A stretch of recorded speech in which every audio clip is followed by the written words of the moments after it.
Welcome to Bam Bam's Boom Boom Boom, starring your host, Bam Bam, and frankly, whoever the fuck that I want. Now, we're gonna have to get that energy right back up. You were doing so fucking well the first time. So yeah, there we go, you're preparing. I love it. I love it. You're looking at me with death in your eyes, but you've got the energy. I feel it. I feel it. What's your name? I love you, Morton. Like, I feel your energy, Morton, yeah?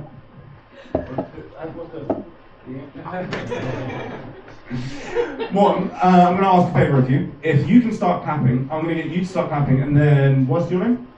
Freya, if you can start trying to outclap Morton, and then Jasmine, that's not a very Swedish name, and then, I just remember what I was going to talk about now, it doesn't matter. And then you're going to try and outclap them, and then we're going to go around, and we're going to, like, as I do this, not this, because I've made that mistake before, as I do this, you're all going to try and outclap the people to your right. Does that make sense? Does that make sense? Sure. Yeah, fantastic. Fantastic. So, Morton, can you take it away? Yeah.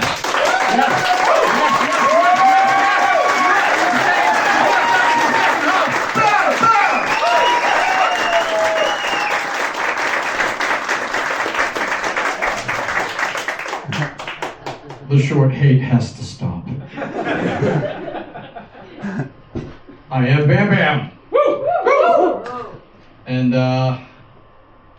we won't be talking about my dick on this one. I'm Asian, so don't really have. That'll be a short set, you know what I mean? But it functions. I have 2 kids. Actually, one of them is sitting right behind the engineers.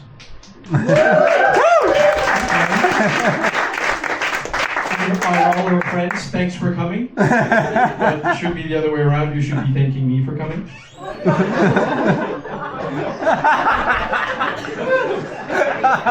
And just be glad that I first discovered anal sex so much later in life.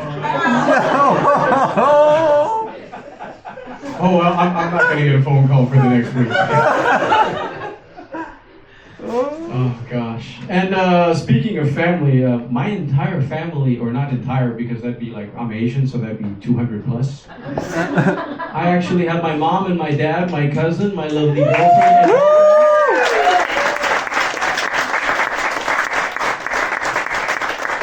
Wait, it gets better. Because my mom is from, like I said, I'm from Asia. I'm actually from Malaysia, and you can see her back there with my cousins and all, and her friend too. No, not human trafficking, so we're good. And my dad is here too. Yeah. Dad, thanks for coming. I have to bring that one up, make it naked meta. Multiple cum shots, a lot of people like that. Especially when it's inside the family. And, well, yeah, speaking of slavery, my dad did not forcefully bring my mom over here. He told her about healthcare and she was like, okay, I'm right there. And she hasn't stopped bitching since she got here, which was many years ago. She's become a very, very well-integrated Dane, to be honest. She's the most racist person that I know. Fuck, man, she hates other Asians too. If it isn't that they're mooching on the system, then it's, your dumplings are not as good as mine. And that really, that poses a difficult situation because my girlfriend is from Poland, and they also have dumplings. And I just have to see, my mom is further away, and she does not have a slipper. But my girlfriend's there, and I will say this. Asian dumplings are better than Polish dumplings. I said it! I'm sorry, I said it.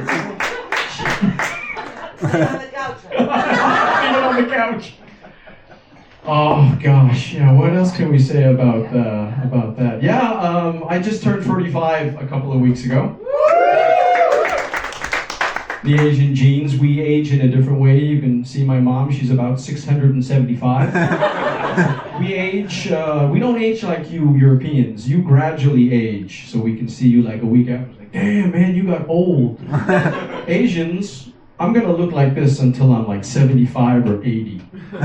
But when I go to bed on that birthday, I'm waking up a mixture of Mr. Miyagi and Yoda. Oh, I have begun.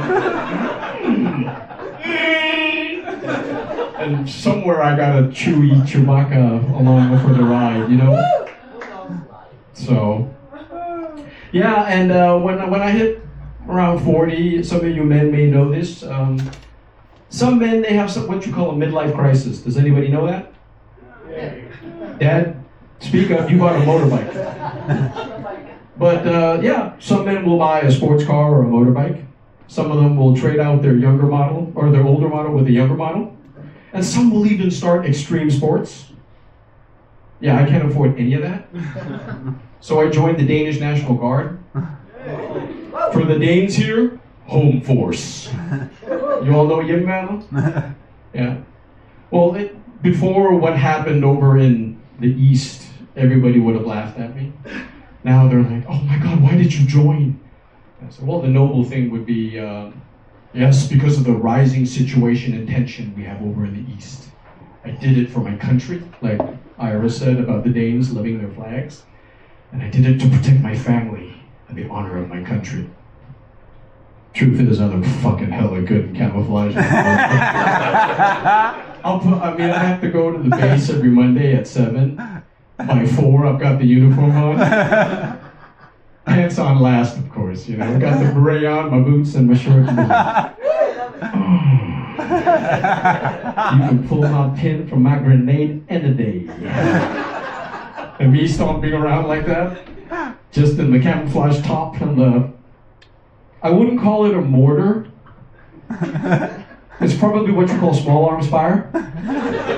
You know, it's kind of spread all the way around and not very precise.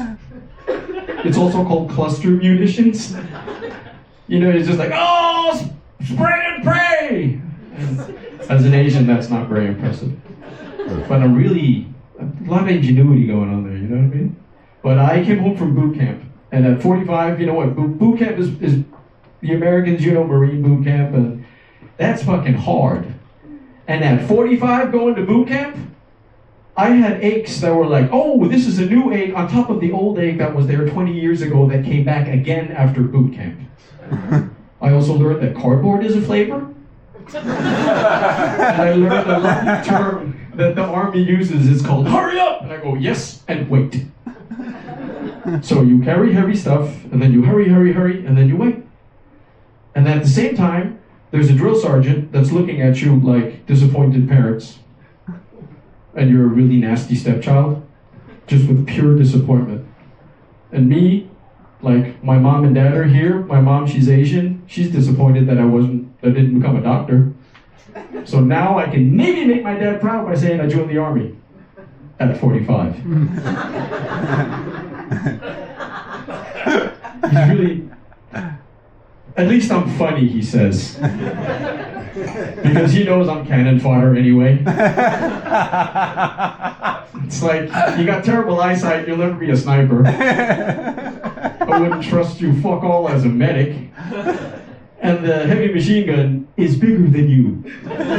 So basically, you're gonna run in when the explosives don't go off. And that's where the term a Chinaman's chance comes from, because in the slave days of in America making the railroad, when the explosives didn't go off, they sent the Chinamen in and they said, "You ain't got no Chinaman's chance."